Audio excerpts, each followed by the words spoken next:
Ya, memang ya kita. Sulitnya pemerintah Provinsi Sumsel mendapatkan predikat opini wajar tanpa pengecualian atau WTP dari Badan Pemeriksa Keuangan disebabkan karena masih banyaknya persoalan tentang dana hibah, pengelolaan aset dan administrasi yang masih belum baik.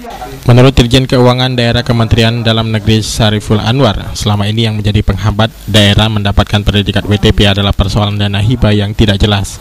Selain itu, pengelolaan aset yang kacau juga menjadi penyebab suatu daerah tidak mendapat WTP. Sementara Wakil Gubernur Sumsel Ishak Meki mengakui belum diperolehnya opini WTP disebabkan karena persoalan aset yang sulit didata, misalnya aset berupa ternak sapi. Dengan usaha perbaikan di semua bidang, Ishak Meki menargetkan pada 2014 mendatang, Provinsi Sumsel akan mendapat WTP tersebut. Ya, jadi persoalan itu sebenarnya ya klasik ya, seperti ya aset-aset yang tentunya sulit untuk dihapuskan, dan juga seperti ternak misalnya yang dana bergulir misalnya kan.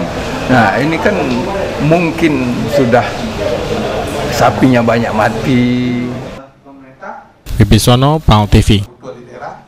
Menyusun dokumen rencana aksi yang terdiri dari daftar inventaris masalah.